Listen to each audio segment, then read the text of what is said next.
Hello, I'm Adam Paul Morgan. Thank you for clicking on to what is a look at and review of X-Men Apocalypse, which has come out in the UK market today. And yes, I got the Blu-ray version. You can get DVD, 4K, Blu-ray, 3D, 4 things. There's many different versions on, but I got the Blu-ray version. Yes, and it does come with a digital HD digital copy, as it were. And yes, I've kept the code away from this because I don't want the world to see my code, because that's mine. It does come with the cardboard sleeve. It does come with your typical Blu-ray case, and it does come with a Blu-ray disc. Look at that, it has X on because it's an X-Men film, but it also has a little slip advertising the film that you've just bought.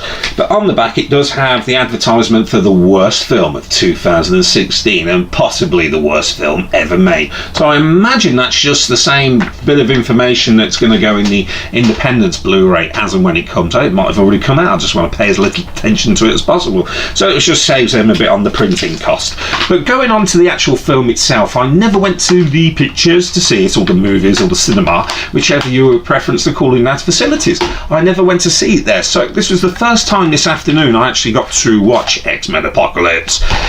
What can I tell you a little bit about the story? Well, if you grew up in the 90s, you probably already know the story from watching the X-Men cartoons on Saturday morning Fox Kids, or you have no idea. Now, Oscar Isaac plays the absolute, the best, the almighty. He thinks the sun comes out of his backside, and he thinks he's God's greatest gift, mutant, all the way back from a good millennia ago in ancient Egypt. And of course he's getting all the people to worship him, but a few people are like, no, he ain't having this, and it all kicks off. Then for some reason he ends up in a slumber, then wakes up in 1983's Cairo.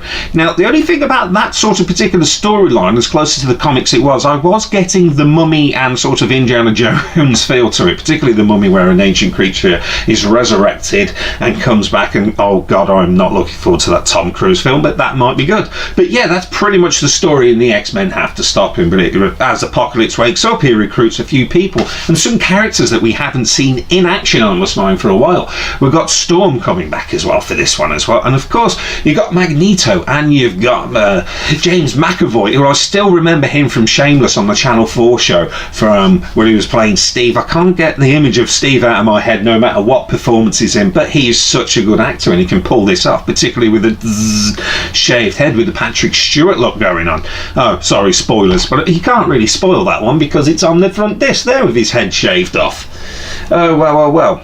Now, any Games of Thrones fans know that we have another actor, or actress, shall we say, from the Game of Thrones series returned for this. And she plays Jean, and we all know what happens to Jean. Yes, we do. Yes, we have the new play. It's sort of going full circle, I believe the film is now, with the X-Men film, and people are like, oh, isn't the storyline sort of mixed up? No, if you watch X-Men 1, 2, 3, the X-Men The Last Stand, even though it was awful, then you go into the Wolverine. If you watch them in order that they've made, it all really does kind of make sense. It's not like the Star Wars films where you watch episodes 4, 5, 6, 1, 2, 3, 7. You can pretty much watch the Star Wars films while going episode 4, 5, 6, 7 and completely forgetting about the first 3 in the storyline. But yes, it's a very awkward thing to think about how the stories have been reset, but you get to see these characters, Scott, Jean, and Jubilee's in this one as well, and Nightcrawler's back as well. You get to see them as the youth doing their thing as well.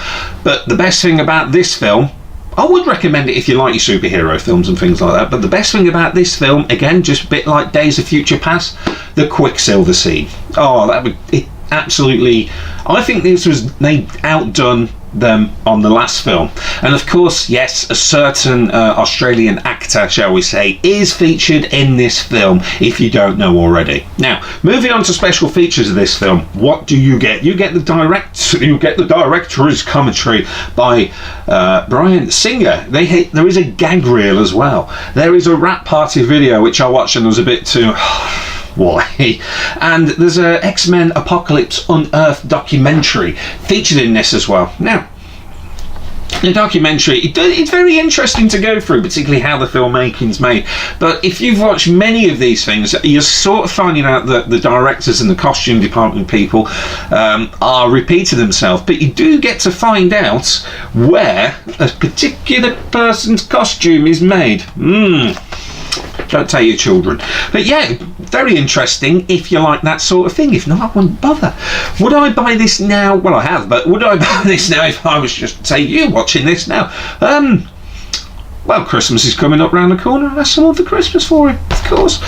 What else can I say about this as well? Yes, it's very nice. It would look very nice next to the box set of the previous X-Men films and Days of Future Past. Of course, it's the X-Men. I've got to get the collection as well.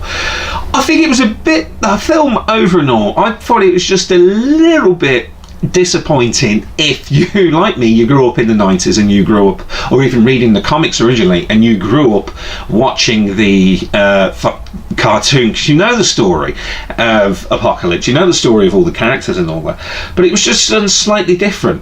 But going back to the X-Men Apocalypse Unearthed, what they've done with it, where they went back in time in the last film and they've gone through this, they can open up these stories and characters to a whole world of excitement, and all sorts of other things that can go in. So yeah, it's just like a moving on, as it were. But if you do get to watch this film, watch till the end of the credits, because of course there's a certain corporation, so we say, that is Sean Connery impression, certain corporation that is gone back, yes, it's a Marvel film, there's always something at the end of the film, but if you do get this, go right to the end and you'll find out what I'm talking about. But yes, overall, I thought it was the good next chapter. I didn't think it was trying to, or I didn't even think it was outdo the next X-Men film, or a previous X-Men film.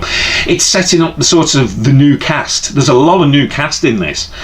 Sophie Turner, for example. There's a lot, from Game of Thrones. There's a lot of new cast. The recurring cast. Michael Fassbender was absolutely fantastic in this one. James McAvoy, again, brilliant. And Jennifer Lawrence, who I thought was sort of acting in previous things that I have seen her in, including the previous two X-Men films, was a very wooden performance. Yet in this, I think she's sort of grown into it. So it really took her 3 films to get into it, and particularly the action sequences where she does actually elbow, I suppose, one of the extras in the nose. Well worth a watch.